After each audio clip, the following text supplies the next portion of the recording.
بسم اللہ الرحمن الرحیم۔ جنت میں انسان کیا کھائے گا؟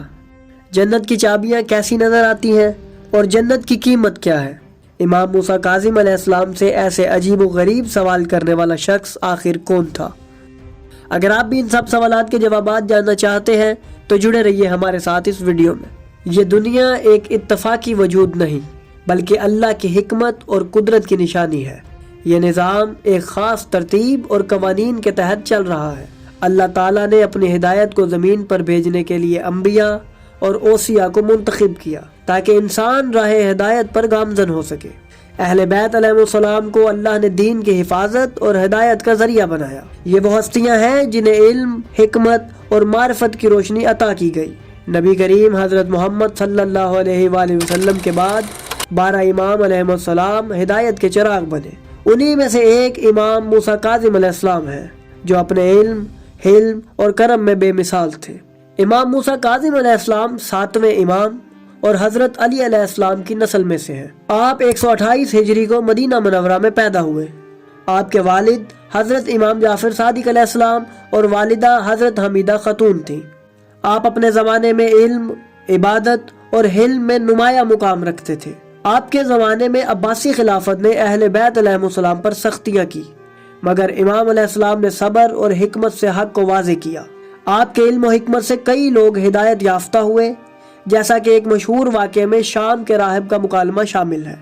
ناظرین، جب ہم کتب و احادیث کا مطالعہ کریں تو ہمیں ملتا ہے کہ امام موسیٰ کاظم علیہ السلام ایک موقع پر ملک شام میں موجود تھے، جہاں ایک نصرانی راہب اپنی قوم میں بہت عزت رکھتا تھا۔ وہ سال میں ایک بار گرجے سے باہر آتا تھا اور اسی روز امام موسیٰ کاظم علیہ السلام بھی وہاں موجود تھے۔ راہب نے امام سے پوچھا، کیا آپ مسافر ہو؟ امام نے فرمایا، ہاں میں مسافر ہوں۔ راہب نے سوال کیا، کیا آپ نصرانی ہو؟ امام نے جواب دیا، نہیں، میں امت محمدیہ کا فرد ہوں۔ راہب نے پوچھا، کیا آپ عالم ہو؟ امام نے فرمایا، میں غیر عالم میں سے نہیں۔ یہ سن کر راہب نے امام سے سوالات شروع کر دیے۔ راہب نے امام موسیٰ کاظم علیہ السلام سے سوال کیا، شجر طوبہ کی کیفیت کیا ہے؟ ہمارے نزدیک اس کی جڑ حضرت عیسیٰ علیہ السلام کے جنت کے گھر میں ہے اور تمہارے نزدیک اس کی جڑ محمد صلی اللہ علیہ وآلہ وسلم کے جنت کے گھر میں ہے اور اس کی شاخیں جنت کے ہر گھر میں ہیں، کیا ایسا ہی ہے؟ تو امام نے اس کے جواب میں فرمایا، شجر طوبہ سورج کی مثل ہے جو آسمان میں ہے، جس طرح اس کی کرنیں ہر جگہ پر جاتی ہیں اسی طرح طوبہ کی شاخیں ہر گھر میں ہیں۔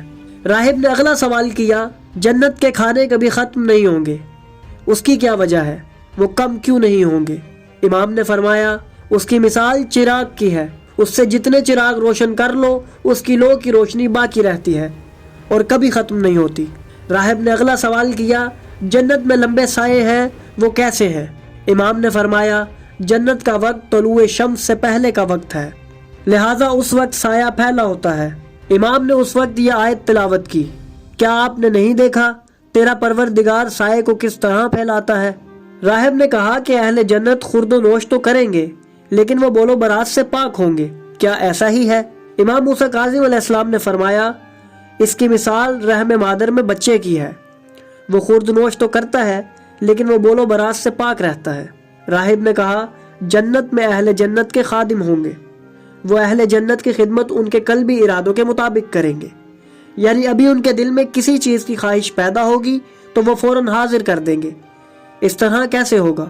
امام موسیٰ کاظم علیہ السلام نے فرمایا، جب انسان ضرورت مند ہوتا ہے تو وہ اپنے اعضاء سے نہیں کہتا کہ اس کی فلاں ضرورت پوری کرو، وہ خود بخود حاضر کر دیتے ہیں۔ جنت میں اہل جنت کے خادم ان کے اعضاء ہوں گے، انہیں حکم دینا نہیں پڑے گا، وہ خود بخود سب کچھ حاضر کر دیں گے۔ راہب نے کہا کہ جنت کی چابیاں سونے کی ہیں یا چاندی کی؟ امام موسیٰ کاظم علیہ السلام نے فرمایا، جنت کی چابی انسان کا قول لا الہ الا اللہ ہے۔ راہب نے کہا، آپ نے سچ کہا ہے۔ راہب نے اپنی قوم کے ساتھ امام موسیٰ کاظم علیہ السلام کے ہاتھ پر اسلام قبول کیا اور اس طرح سبدار اسلام میں داخل ہو گئے۔ ناظرین، اہل بیت علیہ السلام کے اسی طرح کے دلچسپ مناظرات و واقعات ہم آپ کے سامنے پیش کرتے رہیں گے۔ تو ناظرین، اگر آپ کو ہماری یہ کاوش پسند آئی تو ہماری ویڈیو کو لائک کریں، ہمارے چینل کو سبسکرائب کریں اور بیل آئیکن کو بھی دبا دیں تاکہ آپ کو ہماری آنے والی مزید ویڈیوز ملتی رہیں اور آپ علم سے مستفید ہوتے رہیں۔